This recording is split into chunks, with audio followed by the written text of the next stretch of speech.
My name is Davin Cross, and I'm writing this account because someone needs to document what happened to our world, what continues to happen, what will keep happening until there's no one left to take. I live on Harvest Prime, an agri-world in the Corvus sector, population 4 million. Our purpose in the Imperium's vast machine is simple. We grow grain. Endless fields of wheat and barley stretching across 3 continents, feeding hive worlds and navy fleets across a dozen systems. It's boring work, backbreaking, endless, necessary, but it's honest, safe. We're too insignificant to attract attention from pirates or Xenos raiders, too poor to be worth the effort. Or so we thought. I was 17 years old when the Dark Eldar first came. The raid happened during harvest season, when every able-bodied person worked the fields from dawn until dusk. I was operating a thresher in Sector 7 Delta, a grain field 40 kilometers from our settlement of Cross Landing. It was midday. The sky was clear. Everything was normal. Then the sky tore open. Not metaphorically, it literally tore. A jagged wound in reality appeared above the fields, edges crackling with sick, purple-black energy. Through the tear, I saw darkness and distant screaming and shapes moving with predatory grace. A webway portal. Though I didn't know that term then. Ships emerged. Not Imperial vessels with their brutal functionality, not orc scrap heaps held together by violence and faith. These were elegant, terrifying, blade-like craft that moved like hunting birds, all sharp edges and cruel curves. Raider craft, dozens of them, they descended on our fields with terrible purpose. The first I knew we were under attack was when Jarrell, the thresher operator beside me, simply vanished. One moment he was there, shouting something I couldn't hear over the machinery. The next, a barbed chain had wrapped around his torso and yanked him upward at impossible speed. I looked up and saw them. Figures in segmented armor the color of midnight and old blood, riding anti-gravity platforms that darted through the air like hunting wasps. They carried weapons I'd never seen. Splinter rifles that fired crystalline shards, agonizer whips that crackled with pain, inducing energy. And they were laughing. I could hear it even over the screaming and the threshers and the chaos. They were enjoying this. The raiders moved with impossible speed and precision.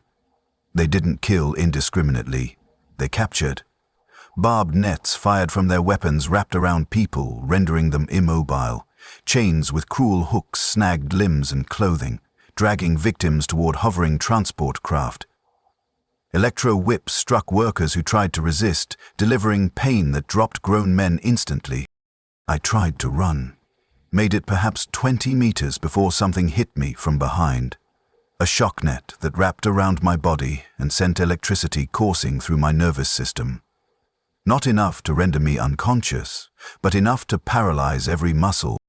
I collapsed face down in the wheat, unable to move, barely able to breathe. A shadow fell across me. I managed to roll my eyes upward and saw one of the raiders standing over me, his helmet removed to reveal a face of terrible alien beauty, sharp features, too perfect skin, eyes like chips of amethyst filled with ancient malice. He studied me with the detached interest of someone examining livestock. Then he spoke, in perfect low Gothic, his accent bizarrely refined. Too young, too weak, wouldn't survive the journey, and breaking you would bore me within hours. Not worth the effort. He stepped over me and moved on, seeking better prizes. The electricity from the shock net faded after perhaps 10 minutes. By then, the raid was ending. The raiders were withdrawing to their craft, dragging thousands of netted, chained, screaming people with them. I staggered to my feet, my muscles still twitching from the shock, and saw the full scope of the horror. The fields were littered with discarded equipment, abandoned clothes, and the occasional body, people who'd died from shock or been accidentally killed during capture. But the people, so many people, were simply gone. The alien ships ascended back toward the portal, holds full of human cargo. The webway tear collapsed behind them, reality sealing itself with a sound like tearing silk. The entire raid had lasted 17 minutes. When the Planetary Defense Force finally arrived an hour later, they found 15,000 workers missing from Sector 7 Delta alone. Across the planet, the numbers were even worse. 40,000 people taken in a single day. The PDF commanders tried to offer reassurance during the emergency broadcasts that evening. This is an isolated incident. Xenos raids are rare but not unprecedented. We're implementing enhanced security protocols. We've requested Imperial Navy support. This will not happen again. We wanted to believe them. I wanted to believe them. I spent the next 6 months trying to return to normal. The fields still needed harvesting. The grain quotas still needed meeting. Life continued because it had to. But everything had changed. People walked through their days haunted, jumping at sudden movements, scanning the sky constantly for tears in reality that might herald another raid. The psychiatrists, what few we had on an agro-world, diagnosed it as collective trauma, post-attack stress syndrome. They prescribed sedatives and therapy sessions and told us time would heal the wounds. Then, 6 months and 3 days after the first raid, the Dark Eldar came back. This time, I was in Cross Landing proper when the webway portal opened above the settlement. The same tear in reality, the same blade-like ships, the same laughing raiders. But this raid was different, more focused. Instead of sweeping fields, they hit the settlement directly, targeting the largest concentrations of people with surgical precision. The market square, the PDF garrison, the harvester maintenance depot where hundreds of workers assembled. I was in the market buying replacement parts for my thresher when I heard the screaming start. I ran, which probably saved my life. The raiders were moving toward the sound of panic, not away from it.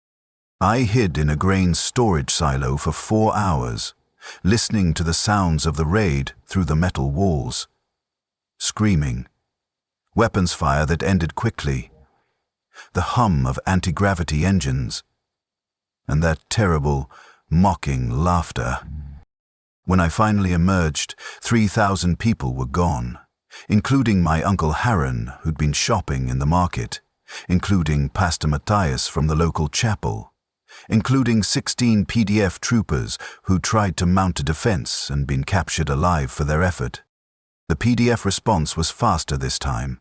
They'd implemented the enhanced security protocols they'd promised.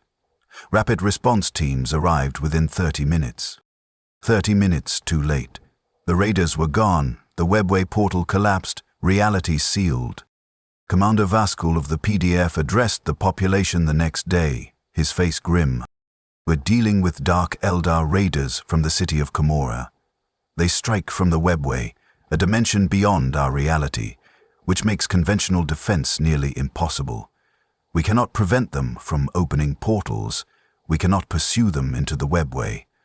Our only option is rapid response to minimize casualties during raids. How often will they come back? Someone in the crowd shouted. Vasco hesitated, then spoke the truth we all feared. We don't know. Dark Eldar raid patterns vary. Some worlds are hit once and never again. Others become hunting grounds, raided repeatedly for years or decades. We're working with the Adeptus Mechanicus to develop webway detection systems. We're petitioning the Navy for permanent orbital defense. We're doing everything we can. Everything they could do wasn't enough. 3 months later, the Dark Eldar came again. Then again 2 months after that. Then monthly. By the end of the first year, we'd been raided 7 times, 12,000 people gone. Our population dropping from 4 million to 3.988 million. A tiny percentage, statistically insignificant in the Imperium's vast calculations.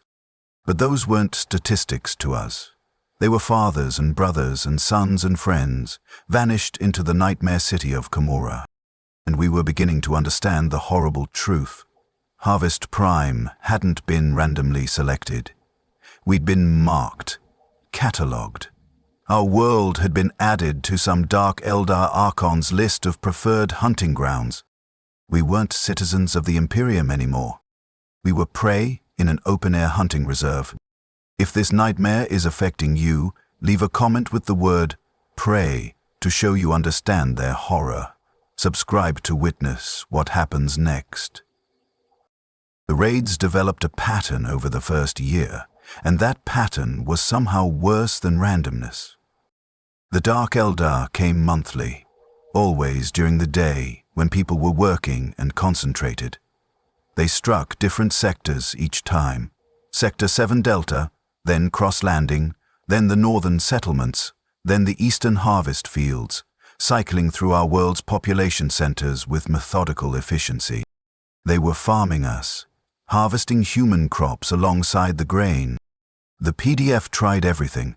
They established rapid response teams stationed across the planet, ready to deploy within minutes. They installed alarm systems that would detect webway portals opening.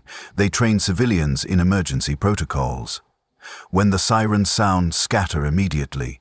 Don't group together. Hide in prepared shelters. None of it helped. The Dark Eldar were too fast. By the time alarms detected the portals and PDF forces deployed, the raiders had already captured their quota and withdrawn. The emergency shelters became death traps, sealed rooms full of concentrated victims that the raiders could crack open like canned food. After the fourth raid, the PDF stopped trying to fight during the attacks. Instead, they focused on evacuation and damage control. Get people scattered and hidden, minimize the number available for capture, except that some would be taken regardless. It was a strategy of managed losses, of accepting horror as routine. Month 8 brought a raid that took my younger brother, Kellen. He was 14, too young to work the threshers, so he'd been assigned to the seed storage facility in Cross Landing. When the webway portal opened, he'd tried to run to one of the emergency shelters. The raiders caught him in the street. I know because I saw the helmet cam footage later. The PDF had started recording every raid, documenting the attacks for analysis and evidence. The recording showed Kellen running, his face twisted with terror, legs pumping as fast as a 14-year-old could manage. Then a raider on a skyboard descended beside him, casually extending an electro whip that wrapped around Kellen's ankle. My brother went down hard, skidding across the pavement. The raider dragged him through the street like a hooked fish, Kellen screaming and clawing at the ground the entire time. The recording ended when the raider hauled him into a transport craft. My father watched that recording 17 times in the first 3 days. Then he stopped eating, stopped speaking, just sat in his chair, staring at the wall where Kellen's graduation portrait hung. He lasted 2 months before his heart gave out. The medici said it was cardiac arrest brought on by stress and depression. I knew the truth. My father died of grief and helplessness. The Dark Eldar had killed him as surely as if they'd shot him. At Kellen's memorial service, we couldn't hold a funeral without a body. Pastor Gregor tried to offer comfort. Your brother is in the Emperor's hands now. Whatever suffering he endures, the God Emperor sees and will deliver him in death to the eternal peace of his side. I wanted to believe that, wanted to imagine Kellen dying quickly in whatever nightmare awaited him in Comorak, his soul ascending to the Emperor's grace. But I'd heard the stories, read the forbidden data files that circulated among the population, despite PDF attempts to suppress them. The Dark Eldar didn't kill quickly. They sustained their immortality through suffering, specifically through feeding on the pain and terror of others.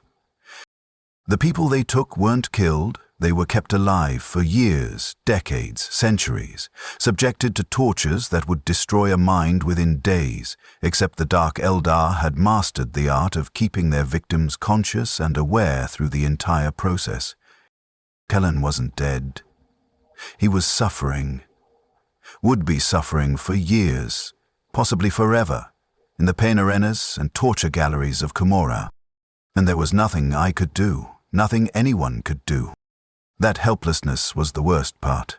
Not the raids themselves, but the absolute futility of resistance. We couldn't fight back, couldn't prevent the attacks, couldn't rescue those taken, couldn't even die with dignity. If you tried suicide rather than be captured, the raiders would resuscitate you just to drag you into their holds. We were helpless, completely, utterly helpless. And the raids continued. Year 2 began with our population at 3.76 million. We'd lost 240,000 people to the Dark Eldar raids, 6% of our original population. The Imperium finally responded.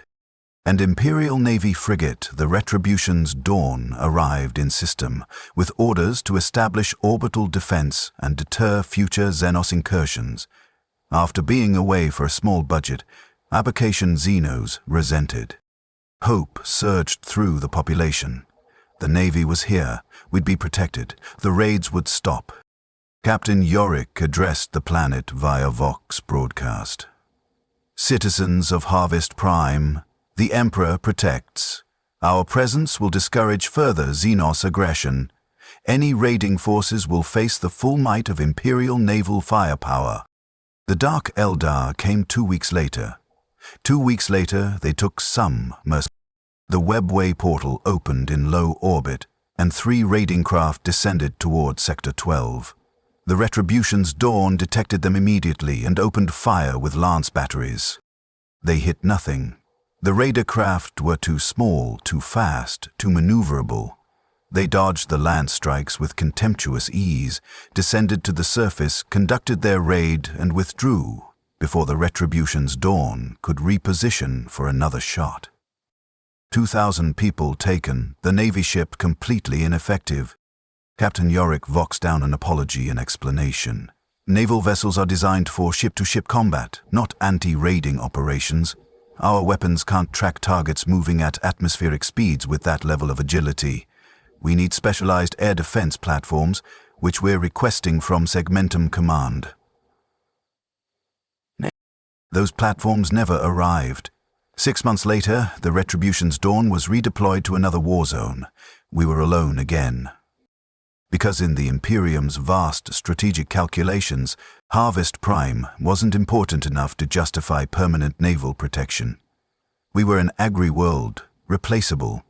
Our grain could be sourced from 1,000 other planets. Our lives didn't matter enough to warrant the expense. By the end of Year 2, the psychological damage was becoming as severe as the physical losses. People stopped going outside after dark. Not because the Dark Eldar raided at night. They didn't, preferring to strike during working hours when people were concentrated and vulnerable, but because the darkness itself had become associated with helplessness and fear. Settlements installed alarm systems that wailed whenever webway portals were detected. But people stopped responding to them. What was the point? By the time you heard the alarm, the raiders were already among you. Running just made you an easier target. Families stopped making long-term plans. Why save for a child's education when that child might be taken next month? Why build a new house when you might not be alive to live in it? The birth rate plummeted. Who would bring children into a world that was functionally a hunting ground? The suicide rate increased. Some people chose death over the constant fear and the possibility of being taken alive. And the raids continued, monthly, methodical, efficient. We were being farmed. Harvested like the grain we grew, our population slowly drained away to feed Comorig's endless appetite for slaves and suffering. Year 3 brought changes to how we survived, not improvements, just different methods of managing the horror. The settlements reorganized around the reality of permanent raiding. We developed protocols, systems, grim efficiencies for living in an open hunting ground. The PDF established a lottery system for high-risk zones. Certain work areas, the market squares, the harvester depots, the population centers, had statistically higher capture rates during raids. These areas needed workers, but no one wanted to volunteer for guaranteed danger. So they implemented a lottery. Every adult drew a number monthly. If your number came up, you worked the high-risk zones for that month. If you survived, you went back into the general pool. It was fair, in the way that death lotteries can be fair. Everyone took their turn at maximum danger. I drew high risk in month 37, spent 4 weeks working the main market in Cross Landing, jumping at every shadow, my heart rate spiking every time I heard a distant sound. The raid came on day 23 of my rotation. The webway portal opened directly above the market square, closer than usual, suggesting the Archon commanding this raid wanted maximum efficiency. I ran immediately, not toward shelters, but toward the grain silos on the market's edge.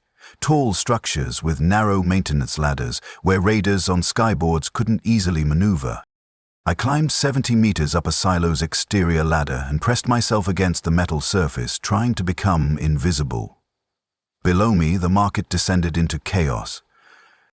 The raiders struck with their usual terrible efficiency. I watched from my perch as they swept through the crowd with shock nets and barbed chains, selecting victims with practiced speed. They were choosing, not taking everyone, selecting specific individuals based on criteria I couldn't determine. Age, physical condition, some ineffable quality that made certain people more valuable in Comorig's slave markets. One raider moved directly beneath my silo. He stopped, looked up, saw me clinging to the ladder 70 meters above. For a moment, our eyes met.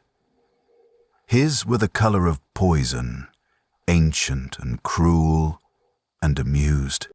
Then he shrugged, actually shrugged, a gesture of casual dismissal, and moved on to easier targets. I wasn't worth the effort of climbing after. I was safe through simple inconvenience to my would-be captor. The raid took 800 people from the market that day. I survived by being slightly harder to catch than 800 others.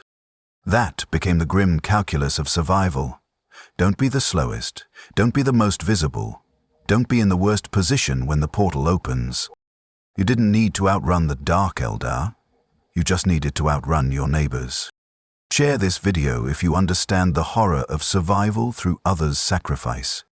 Year 3 also brought the emergence of what the PDF called feral survivors, people who'd decided their best chance was complete isolation.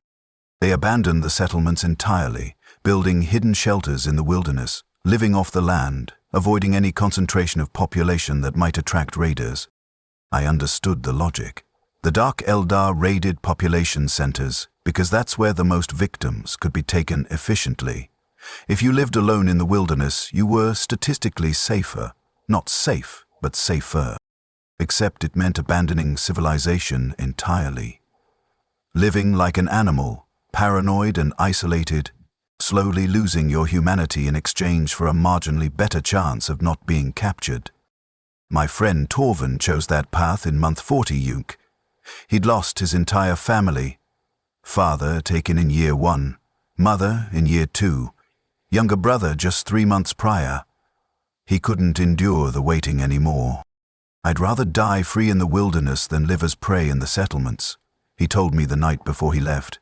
At least if they take me out there, I'll have fought for my survival instead of just accepting it. I never saw Torvin again. Don't know if he survived or was taken during a wilderness raid or simply died from exposure. He became one of thousands who disappeared into Harvest Prime's empty spaces, choosing desperate solitude over communal helplessness. The settlement's populations declined not just from raids but from exodus. By the end of year 3, Cross Landing's population had dropped from 40,000 to 22,000, some taken by Dark Eldar, others fled to isolation. The grain quotas became impossible to meet. With fewer workers and constant disruptions from raids, we couldn't harvest efficiently. The Administratum threatened sanctions for failure to meet imperial tithe requirements. The PDF governor petitioned for quota reductions, explaining our circumstances. The Administratum's response arrived 6 months later. Tithe requirements are calculated based on planetary capacity, not temporary operational difficulties. Harvest Prime will meet its grain quotas or face disciplinary action. The Emperor's armies must be fed. Your personal challenges do not supersede Imperial needs. So we worked harder. Longer hours, fewer rest days, pushing our depleted population to maintain productivity while being periodically harvested by Xenos raiders. We were being ground down from both sides, the Dark Eldar taking bodies, the Imperium demanding we maintain full productivity despite those losses. Year 3, month 47, brought the raid that took my father. He'd survived my brother's capture, though it hollowed him. He'd continued working because work was all he had left. The routine, the purpose, the distraction from grief. The raid hit the eastern harvest fields, where father was operating a grain thresher. The Dark Eldar descended in force, taking workers systematically. Father didn't run. According to witnesses, he stood beside his thresher and waited as the raiders approached. When they netted him, he didn't struggle. I think he wanted to be taken, wanted to follow Kellen into whatever horror awaited in Comorak. He'd been dying slowly of grief for 2 years. The Dark Eldar just finished what Kellen's capture had started. I held no memorial service for him, couldn't bear to stand in the chapel and listen to Pastor Gregor's empty platitudes about the Emperor's mercy.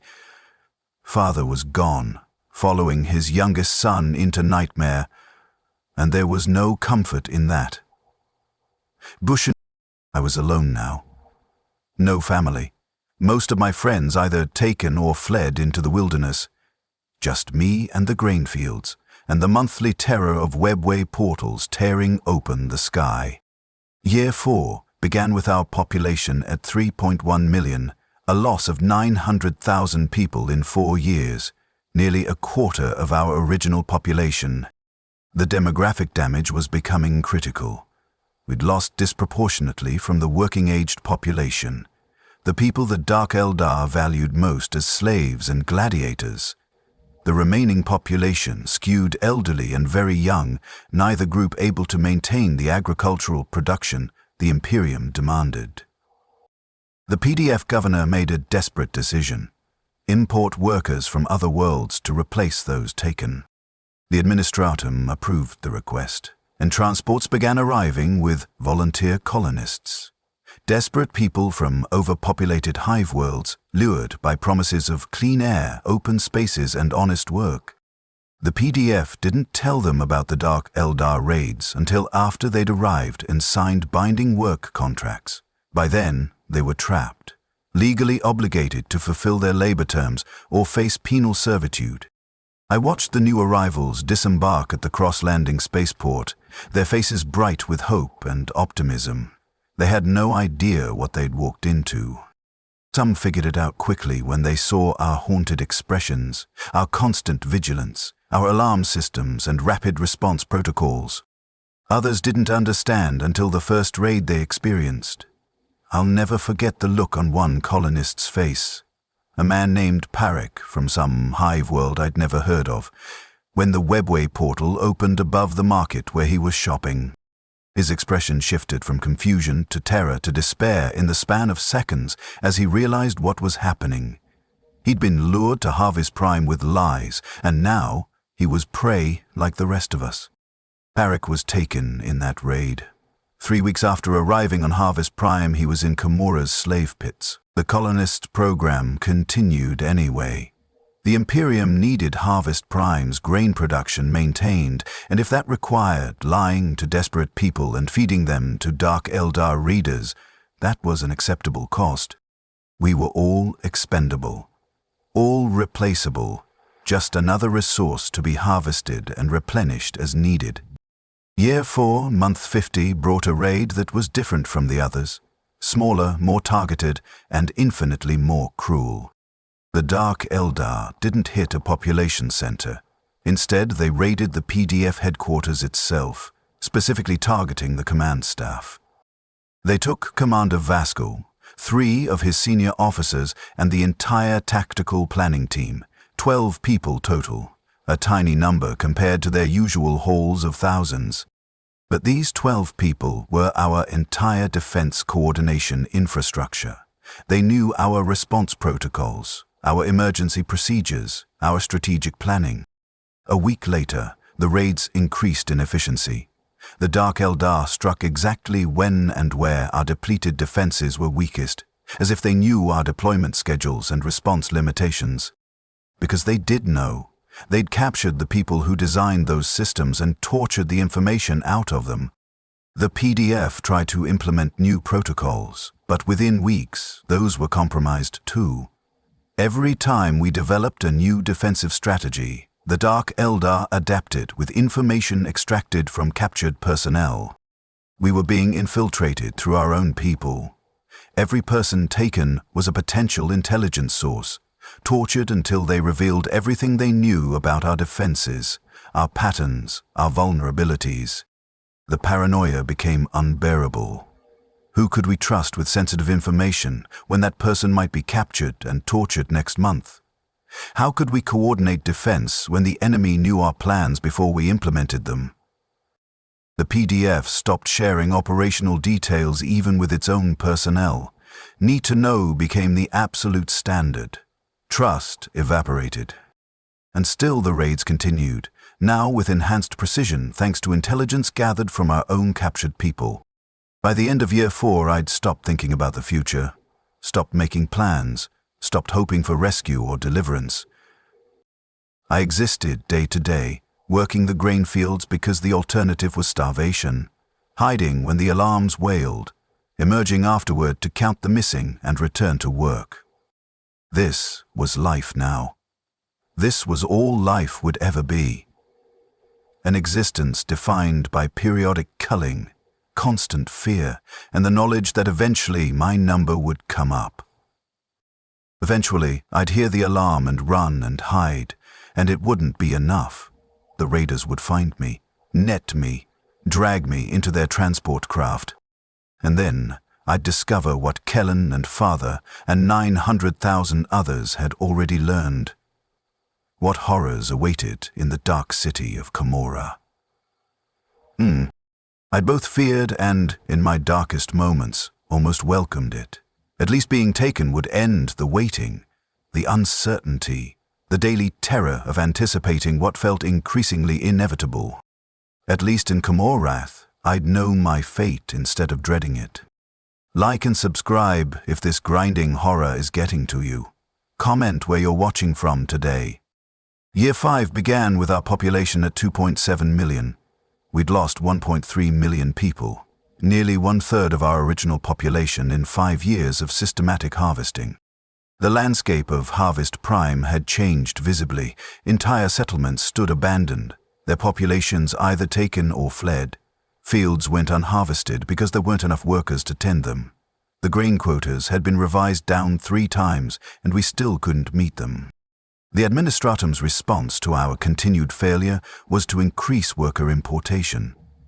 Transports arrived weekly now, bringing desperate colonists who'd been promised paradise and delivered into nightmare. The turnover was horrific.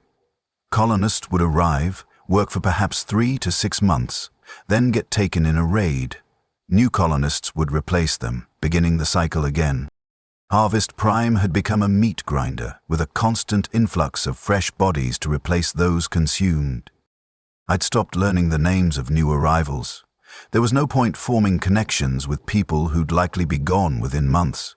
Better to maintain emotional distance, treat them as temporary fixtures rather than people. I was becoming numb. We all were. The constant trauma had burned away our capacity for normal human emotion, leaving behind something hollowed and functional, but not quite alive. Year 5, month 63, brought a raid that shattered what little remained of my emotional armor. My best friend since childhood, Marcus, was working the grain processing facility when the webway portal opened directly above the building.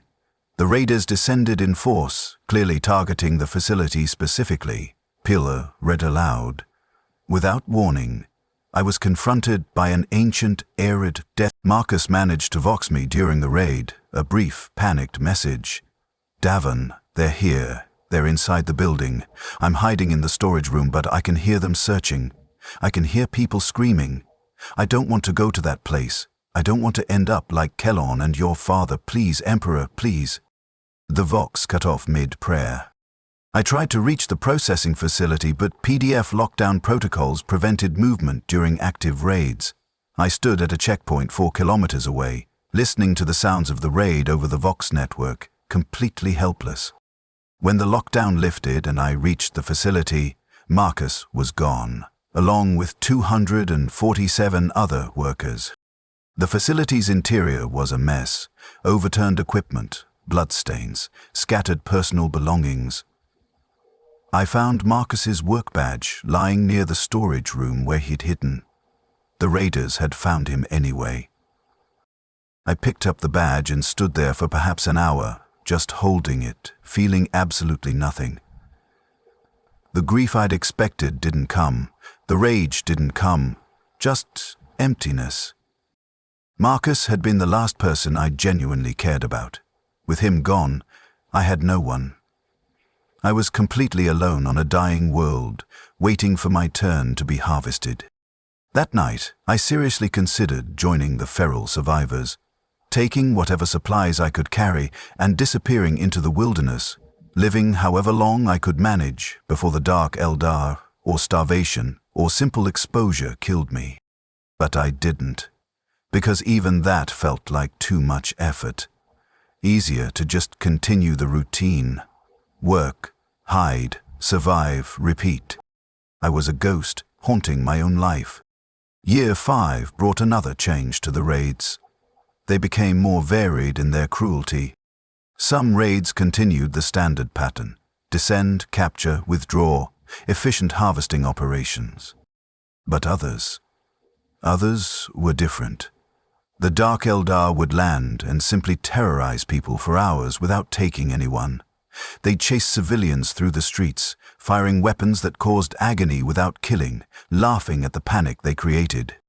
Then they'd withdraw without capturing a single person. The PDF analysts realized what was happening. The Dark Eldar were farming fear itself, not just taking slaves, but cultivating terror, making our psychological suffering as much a harvest as our bodies. Some raids targeted children specifically. Others targeted the elderly. Others seemed to select victims based on some criteria we couldn't identify. People with certain genetic markers, or specific skill sets, or just random selection to keep us from predicting who was vulnerable. The variety was deliberate, keeping us off balance, unable to develop effective protective strategies, ensuring maximum ongoing terror. They were artists, and we were their canvas. Every raid was a new expression of cruelty, designed not just for efficiency, but for aesthetic impact. Year 6 began with an Imperial investigation.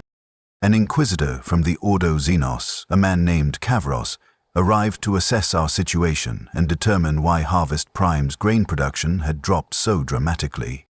He spent 3 weeks touring the settlements, reviewing raid data, interviewing survivors. His face grew grimmer with each passing day. I was called to provide testimony. I sat across from Inquisitor Kavros in a PDF interview room and answered his questions with mechanical precision. How many raids have you personally experienced? 14, Inquisitor. How many family members have you lost? Brother, father, indirectly mother, she died of grief, illness. How many friends? I had to think about that. 17 that I knew well enough to call friends, hundreds of acquaintances. Do you believe the Imperium is adequately protecting Harvest Prime? The question felt like a trap. Criticizing the Imperium could be construed as heresy, but lying to an Inquisitor was equally dangerous. The Imperium is doing what it can with available resources, Inquisitor, but those resources are insufficient for our needs. The Dark Eldar strike from the webway, a dimension we cannot access or defend against. Naval vessels cannot track their raiding craft. Ground forces cannot respond fast enough. We need specialized anti-raiding capabilities that don't exist or aren't being allocated to us. Gavros nodded slowly. And if such capabilities cannot be allocated? If Harvest Prime simply isn't strategically important enough to justify the expense of specialized defense? I understood what he was really asking. What should happen to Harvest Prime if the Imperium couldn't, or wouldn't, protect us adequately? Then evacuate the population and abandon the world, Inquisitor. Let the Dark Eldar raid empty fields. Better that than continuing this slow harvest of Imperial citizens. The grain production can be sourced elsewhere, I interrupted, not caring any more about the disrespect of interrupting an Inquisitor. There are thousands of agri-worlds.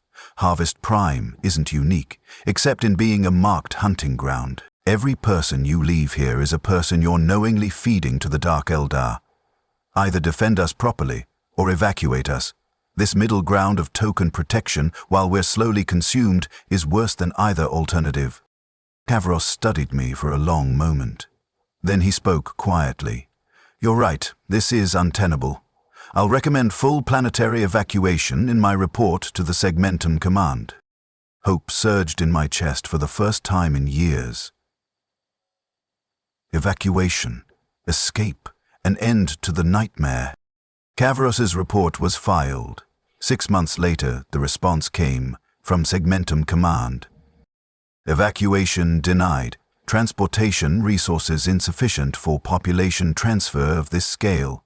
Harvest Prime will continue operations with enhanced security protocols to be implemented at earliest opportunity. The enhanced security protocols never came. We'd been deemed not worth saving, but also not worth abandoning. We were trapped in administrative limbo, too unimportant to evacuate, too useful to abandon, slowly being consumed while bureaucrats light years away debated resource allocation and strategic priorities. If this bureaucratic cruelty enrages you, hit that like button. Share this video to spread awareness of how the Imperium treats its own people. Year 6, month 78, brought what PDF analysts called the accelerated harvesting phase. The Dark Eldar raids increased from monthly to weekly, sometimes twice weekly. The webway portals opened with terrifying frequency, each raid taking hundreds or thousands more. Our population dropped to 2.1 million. We'd lost more than half our original inhabitants in just over 6 years. The settlements were becoming ghost towns. Cross Landing's population had dropped to 8,000, down from 40,000 at the start of the raids. Entire residential blocks stood empty, windows dark, doors hanging open. The grain fields went unharvested. The PDF stopped trying to maintain quotas. Survival became the only goal, just continuing to exist day after day, despite the systematic culling. Alabic prose, blunts. The colonist program collapsed. Word had spread to other worlds about Harvest Prime's true situation. No one would voluntarily come here anymore, not even the most desperate hive-worlders. We were being depopulated, drained away like blood from a wound, and when we were gone, when Harvest Prime was empty, the Dark Eldar would simply move on to another world and begin the process again. We were a resource being exploited to exhaustion, and then we'd be discarded. Year 6, month 80 brought the raid that finally took me. I was working the grain silos, one of the few operations still functional, when the webway portal opened. The alarm wailed, but I was too slow to reach cover. A raider on a skyboard descended toward me, shocknet already deployed. I tried to run, but my body was too slow, worn down by years of stress and poor nutrition. The net hit me square in the back, wrapping around my limbs and delivering electricity that locked every muscle. I collapsed, paralyzed, watching the raider descend to collect his prize. He landed beside me, dismounting his skyboard with graceful precision. Up close, I could see his armor was decorated with thousands of tiny tally marks, each one representing a successful capture, I realized. He'd done this thousands of times, captured thousands of people. I was just another mark to add to his collection. He wrapped a barbed chain around my torso. the barbs biting into my flesh but not deep enough to cause serious injury, and began dragging me toward his skyboard. I wanted to fight, wanted to resist with what dignity I could muster, but the shocknet's electricity had rendered me completely helpless. I couldn't even speak, couldn't even curse him as he loaded me onto his transport like cargo. The transport's interior was cramped and dark, packed with perhaps 60 other captured people. Some were screaming, some were weeping, some, like me, were simply numb with shock and resigned despair. The transport ascended, and through the small viewport I watched Harvest Prime recede below me. The grain fields I'd worked for 23 years, the settlement where I'd lived my entire life. The graves where Mother was buried. Father and Kellen had no graves, no bodies to enter. Everything I'd ever known disappeared as the transport crossed the boundary between reality and the webway, entering the twisted dimension that would carry us to Komorik. The Dark City. The city of eternal suffering. The place where torment was art and pain was currency. Where Kellen and Father and Marcus and 1.9 million others had already gone. Now it was my turn. My 6-year wait was over. The journey through the webway lasted, I don't know how long. Time didn't function normally in that twisted dimension. The transport's interior had no windows except the small viewport I'd glimpsed Harvest Prime through, and that showed only writhing darkness and shapes that hurt to perceive. Some of my fellow captives went mad during the journey. They screamed until their voices gave out, clawed at the transport's walls until their fingers bled, babbled prayers to the Emperor that echoed uselessly in the confined space. Others, like me, were simply silent, waiting for whatever came next with numb resignation. The transport eventually docked with a larger vessel. I felt the shudder of connection, heard the hiss of airlocks equalizing. Then the rear hatch opened, and we were driven out like cattle into a massive holding bay. My first impression of Komorik was scale. The bay we'd been unloaded into was the size of a hive city district, its ceiling lost in darkness far above, its walls covered in architecture that was beautiful and terrible. Spires and arches and decorative elements all incorporating subtle images of suffering and death. Thousands of captives from dozens of raids were being processed. Dark Eldar overseers, different from the raiders, wearing different armor and carrying pain-inducing weapons, sorted us into groups based on criteria I couldn't determine. I was shoved into a line with perhaps 200 others. We were marched through corridors that seemed to extend forever, past chambers where I glimpsed things I wish I hadn't, arenas where captives fought each other for the entertainment of watching crowds, torture chambers where screaming victims were subjected to procedures I couldn't comprehend, markets where human slaves were displayed and sold like livestock. This was Komorra. This was the Dark City. And it was worse than anything I'd imagined. We were brought to what the overseers called the breaking pens, large chambers where new captives were held while they adjusted to their new reality, or failed to adjust and were disposed of. The pen I was assigned to held perhaps 500 people. Some were fresh captures like me, still in shock. Others had been there for weeks or months, their eyes haunted, their spirits already shattered. An elderly man who'd been there for 3 weeks explained the situation in a dead voice. "We're being evaluated. They're watching to see how we handle captivity, what our psychological breaking points are, what skills we have that might be valuable.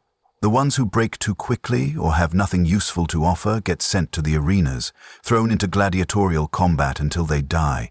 The ones who show resilience or useful traits get sold to various cabals for specialized purposes.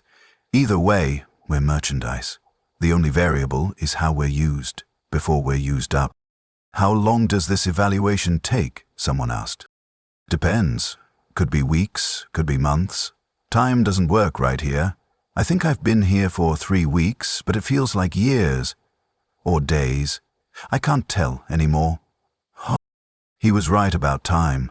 The breaking pen had no windows, no day-night cycle, no regular rhythms. We were fed occasionally nutrient paste that tasted like despair and allowed to sleep when exhaustion overwhelmed us. But there was no pattern, no schedule, no way to track how long we'd been there. I might have been in that pen for 3 days or 3 months. I genuinely don't know. What I do know is what I witnessed during that time. The Dark Eldar overseers would periodically enter the pen and select individuals for testing. These people would be taken away and returned hours later, or not returned at all. Those who came back were changed. Some bore obvious physical injuries from torture or combat trials. Others showed no external damage, but were psychologically destroyed, their minds broken by whatever they'd experienced. One man returned after testing and immediately began trying to kill himself by beating his head against the wall. The overseers watched with amusement, placing bets on how long he'd last before dying or giving up. When he eventually collapsed unconscious, they healed his wounds and threw him back into the pen to try again later. Suicide wasn't escape. They wouldn't allow even that mercy. Another woman was returned covered in precise surgical scars. The Dark Eldar homunculi had apparently practiced their anatomical modifications on her, removing and replacing organs, testing how much they could alter her body while keeping her alive and conscious. Again, she lasted 2 days before dying from complications. The overseers disposed of her body without ceremony and selected someone else for similar testing. I was selected for testing on what I estimate was my 2nd week in the pen. 2 overseers dragged me out and brought me to a chamber that resembled a gladiatorial arena, smaller than the massive public arenas I'd glimpsed, more like a training facility. They threw me into the arena along with 5 other captives and released a creature I didn't recognize, some warp-touched beast with too many limbs and a mouth full of crystalline teeth. The message was clear: fight and survive, or die and prove yourself worthless. The creature killed 2 of the 6 captives within seconds. The rest of us scattered, trying to find weapons or cover or any advantage. I found a piece of broken metal debris and used it to defend myself when the creature attacked me. I didn't kill it. That would have been impossible. But I survived the encounter long enough for the overseers to call the test complete and remove the beast. 3 of us had survived. The 3 dead were dragged away. We survivors were returned to the breaking pen. I'd passed the test, proven I had survival instinct and basic combat capability, which meant I'd be sold for something other than arena fodder. I wasn't sure if that was better or worse. Comment, survive, if you're still with Davin through this nightmare. Subscribe to witness what comes next. The evaluation eventually ended. They decided I was suitable for labor assignments. Not skilled enough for technical work, not aggressive enough for gladiatorial training, but hardy enough for physical labor in whatever industries required it. I was sold to a cabal whose name I never learned. They transported a group of perhaps 50 newly acquired slaves to a facility that appeared to be some kind of manufacturing complex. Our purpose was simple: move raw materials, operate basic machinery, maintain equipment. Grunt labor for a Dark Eldar industry I never fully understood. We processed materials that looked organic, but behaved like metal, creating components for weapons or armor, or perhaps something else entirely. The work was brutal. 16-hour shifts with minimal breaks, under overseers who'd deliver electric shocks if we slowed or faltered. The equipment was dangerous. Several slaves died from industrial accidents each week, their bodies disposed of and immediately replaced by new acquisitions. But it wasn't torture. It was just work. Horrible, exhausting, dangerous work, but not the deliberate infliction of suffering I'd expected. I didn't understand why until another slave, a man named Corvin, who'd been there for 2 years, explained it to me during one of our brief rest periods. "This is the boring part of Camorra," he said quietly, his voice hoarse from screaming during a shock punishment earlier. "The Dark Eldar need industry, manufacturing, basic labor. It's not entertaining enough for them to personally oversee, so they use slaves. We're too valuable to waste on pure torture. We're economic assets. As long as we're productive, they'll keep us alive and functional. For how long? Until we're not productive anymore. Could be years if you're strong and careful. Then they'll dispose of you. Either quick execution if they're feeling merciful, or selling you to the arenas if they want to extract final value. He'd survived 2 years through a simple strategy. Be productive enough to justify the resources spent on keeping him alive, but not so productive he'd be worked to death. Maintain a careful balance between value and expendability. I adopted the same strategy. Worked hard enough to avoid punishment, but conserved my strength enough to endure long term. Made myself useful but not irreplaceable. And I survived. Days blurred into weeks, weeks into months. The work was endless, the conditions horrific, but it was routine. And routine, however terrible, was something I could endure. I don't know exactly how long I worked that facility. My best estimate is about 11 months, but time in Komorrag was still distorted and unreliable. What I do know is that during that time I saw Kellen. It was during a shift change, slaves being rotated between different work areas. I was being marched through a corridor when I glimpsed a group being led the opposite direction. And there, in that group, was my brother, Kellen. Unmistakable despite being older, thinner, marked by years of suffering I couldn't imagine. But alive. Still alive after 3 years in this nightmare. I tried to call out to him, but the overseers shocked me immediately for breaking silence protocols. By the time the electricity stopped coursing through my body, his group had passed. I never saw him again, don't know what work assignment he'd been assigned to, what part of Komorrag he was suffering in. Just that brief glimpse, confirming he was still alive. Still enduring. Like me. Year 7, by my best estimate, brought a change to my situation. The cabal that owned me decided to liquidate some assets. Perhaps they'd acquired too many slaves, perhaps they needed quick currency, perhaps they simply enjoyed the chaos of reshuffling their holdings. I was sold at a slave market along with several hundred others. The market was a nightmare of its own. We were displayed in cages while dark Eldar buyers examined us like livestock, checking our teeth, testing our reflexes, evaluating our worth. I was purchased by a homunculus, one of the Dark Eldar's twisted flesh sculptors. I thought this was the end. Thought I'd be subjected to the horrific anatomical experiments I'd heard about, transformed into some grotesque creation for the homunculus's amusement. Instead, I was assigned to his workshop as a menial assistant.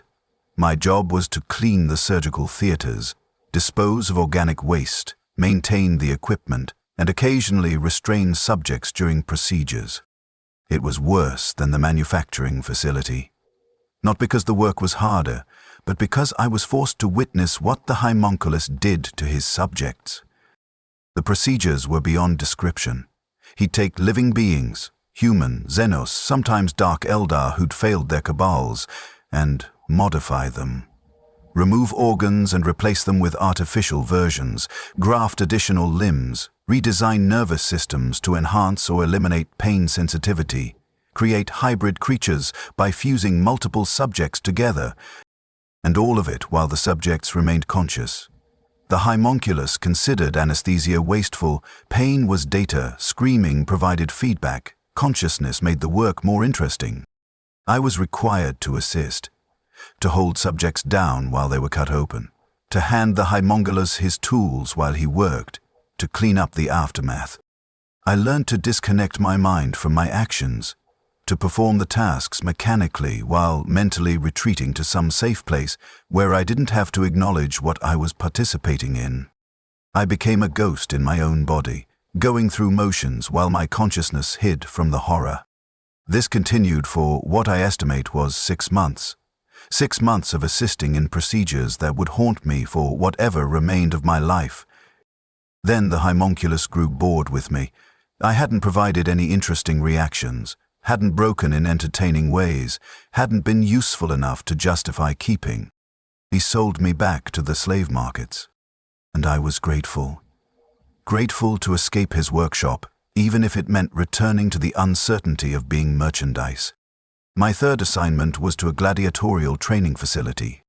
Not as a fighter, I'd been evaluated and found lacking the aggression or skill for arena combat. Instead, I was assigned as a maintenance worker, cleaning the training areas, repairing equipment, disposing of bodies from training accidents. This assignment lasted perhaps 3 months before the facility was raided by a rival cabal. The entire complex was destroyed in the fighting, slaves scattered or killed in the crossfire. I survived by hiding in a waste disposal chute until the battle ended. When I emerged, the facility was burning and my ownership was unclear. The cabal that had owned the facility was destroyed, but no one had formally claimed me as salvage. I was functionally a free slave, unclaimed merchandise in the ruins of a destroyed property. This was the most dangerous position possible in Kamarok. Owned slaves had value and were therefore protected by their owners. Free slaves were targets. Anyone could claim you, abuse you, kill you without consequence. I had perhaps 6 hours before someone would find me and re-establish ownership. I used those 6 hours to run. Running in Camorra isn't like running in normal reality. The Dark City's architecture defies conventional geometry. Corridors that seem to extend in one direction loop back on themselves. Stairways lead to places they shouldn't be able to reach. Distances contract and expand unpredictably. I ran anyway, with no destination in mind except away. Away from the burning gladiatorial facility. Away from the cabals that would reclaim me. Away from everything. Ugh. I ended up in what I later learned were the lower reaches of Komori, the districts where the Dark Eldar themselves rarely ventured, populated by outcasts, escaped slaves, failed experiments, and creatures too dangerous or unpredictable to control. I found refuge in a collapsed structure that might once have been a temple or palace. Its ruins provided shelter and concealment from the predators, both living and conceptual, that stalked the lower city. I wasn't alone there. Perhaps 24 other escaped slaves had found the same refuge, creating a fragile community of the lost and abandoned. Most were human, from various worlds across the Imperium. Some were Xenos. I shared space with an orc who'd been captured and broke free during transport. A Kroot who'd survived arena combat only to be discarded when his owner died. Even a Tau who refused to explain how he'd ended up in Komorik. We shared resources. Food stolen from Dark Eldar supply lines, water collected from condensation and careful theft, makeshift weapons for protection against the things that hunted the lower city. And we shared stories. Each of us had a world we'd been taken from, a life we'd lost, people we'd left behind. The orc, he called himself Skargrim, had been taken from a battlefield during a Wag. He'd fought in the arenas for 2 years, killing hundreds, until his owner was murdered by a rival, and Skargrim used the chaos to escape. The Tau, he wouldn't give his name, just said to call him Lost, had been part of a diplomatic mission that was ambushed. He'd been kept as a curiosity by a Dark Eldar collector, until the collector grew bored and abandoned him in the lower city. And the humans. So many humans. From agri-worlds and hive worlds and forge worlds and feral worlds. All stolen, all broken in different ways, all hiding in the ruins, trying to survive just a little longer. I told them about Harvest Prime, about the systematic raids, the slow harvesting, the 6 years of terror before I was finally taken. One man, a former guardsman named Torval, listened with grim recognition. Your world is a farm. They've marked it for long-term exploitation. They'll keep raiding it until the population is completely depleted, then move on to the next one. I've heard of dozens of worlds in the same situation. The Dark Eldar don't conquer, they cultivate. Turn entire planets into hunting preserves that produce fresh victims for decades or centuries. What happened to your world, I asked. They finished harvesting it about 40 years ago. I was one of the last taken. When I escaped and made it back to real space, don't ask me how, it's a long story, I found my world had been declared perditis and abandoned by the Imperium. Population dropped below sustainable levels, so they evacuated the survivors and left the planet to die. It's a ghost world now. That was Harvest Prime's future, I realized. The Dark Eldar would keep raiding it until there was no one left to take. Then the Imperium would abandon it, and it would become another forgotten world, marked only in Dark Eldar archives as Exhausted Game Reserve.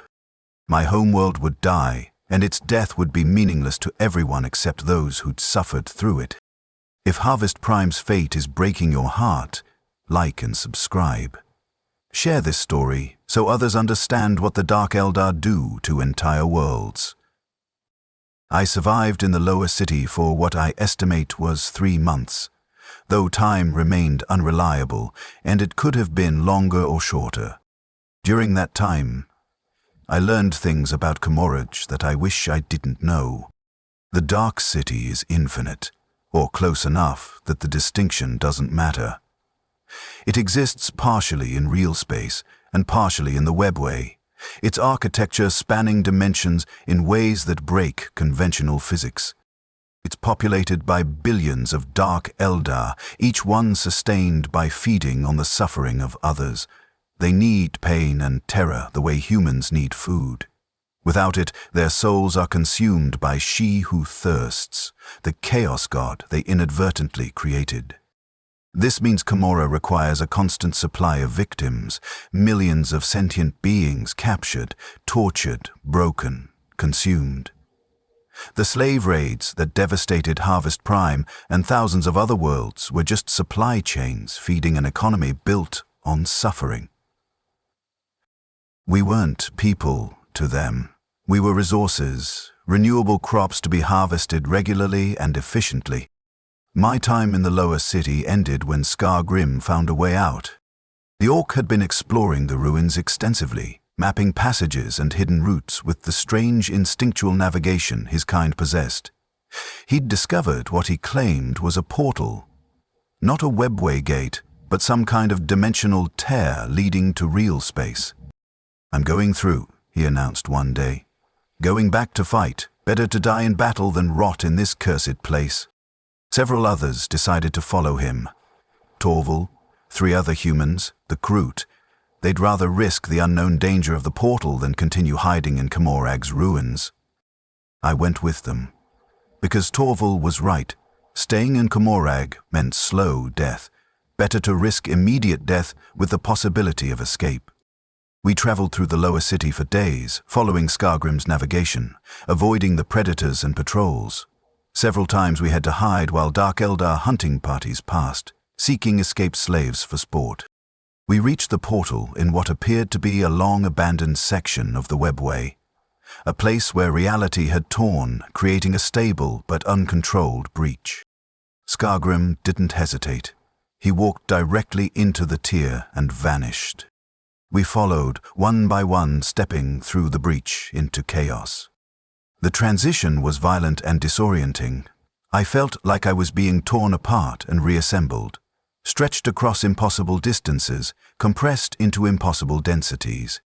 Then I was falling through normal space, the stars visible around me, a planet's surface approaching rapidly. I don't remember landing. I woke up in a medical facility, my body broken from the impact but alive. I'd escaped Commorrag. Against all odds, through impossible luck, I had made it back to real space. The planet I'd landed on was Corvallis 7, an Imperial fortress world. The Medici who'd found me explained that several bodies had fallen from the sky, some kind of warp phenomenon they couldn't explain. Skargrim had survived the fall, and immediately joined the local Orc forces fighting Imperial defenders, delighted to be back in proper combat. The Kroot had survived, but disappeared into the wilderness. Torval and I were the only humans recovered alive. The other 3 had died on impact. I spent 2 months recovering in the Medici facility while the Administratum processed my case. I told them everything. Harvest Prime, the Dark Eldar raids, my capture, my time in Camorra, my escape. They verified my identity through genetic records and confirmed I was registered as a citizen of Harvest Prime, listed as missing, presumed taken by Xenos raiders 6 months earlier. Wait, 6 months? I'd experienced what felt like more than a year in Camorra, but only 6 months had passed in real space. Time really had functioned differently in the Dark City. Everything I'd experienced, all the assignments and suffering and survival, had occurred in half the time I'd perceived. Which meant Kellen and Father might have experienced decades or centuries in Camorra, while only years passed in real space. Their suffering might be far longer than I'd imagined. The thought was crushing. The Administratum debriefed me extensively, extracting every detail about Camorra's layout, Dark Eldar operations, slave management, anything that might be tactically useful. Then they asked the critical question, "Do you wish to return to Harvest Prime?" I thought about it. Harvest Prime was my home. But it was also a marked hunting ground, a place where the Dark Eldar would keep raiding until everyone was gone. "What's Harvest Prime's current status?" I asked. The Administratum official consulted records.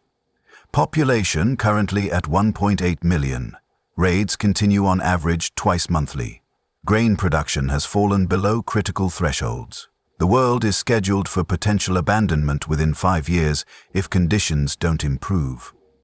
1.8 million, down from 4 million when the raids started. Half the population gone in 6.5 years. And I'd been in Camorra for 6 months of that time, which meant the raids had continued while I was gone. More people taken, more families destroyed, the harvesting continuing without pause. "I want to go back," I said. "Why? You've escaped. You could request resettlement to a safer world." "Because my brother and father are still in Camorra. Because 2 million people are still on Harvest Prime, waiting to be taken. Because someone needs to witness and remember what's happening there. Because it's home." The official processed my request and approved it. 3 weeks later, I was on a transport back to Harvest Prime. I arrived to find Cross Landing's population down to 5,000. The settlement I'd grown up in was dying, its buildings empty, its streets quiet. But people remained. Survivors like me, enduring despite everything, maintaining the routines of life in the face of systematic harvesting.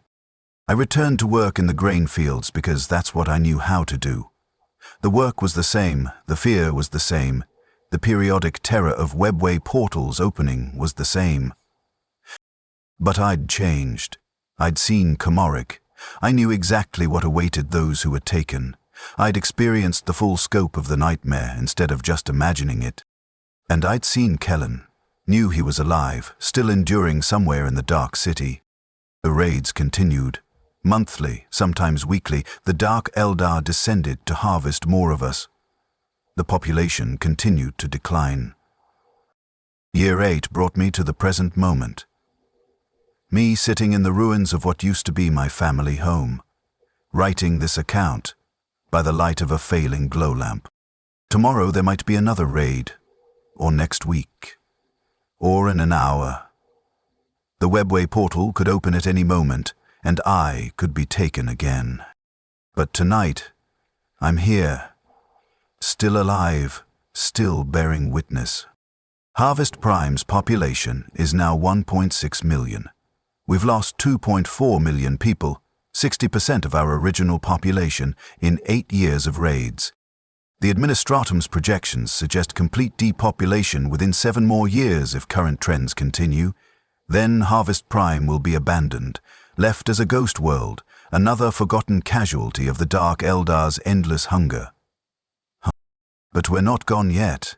We endure. Not because we're strong, but because we're too stubborn or too broken to give up. We keep working the fields, keep maintaining the settlements, keep living our half-lives in the shadow of inevitable capture. We are prey. But we're still here. And as long as one person remains on Harvest Prime to remember and witness, the Dark Eldar haven't completely won. Comment where you're watching from and share this video to honor those who endure impossible horrors. Like and subscribe for more Warhammer 40K darkness.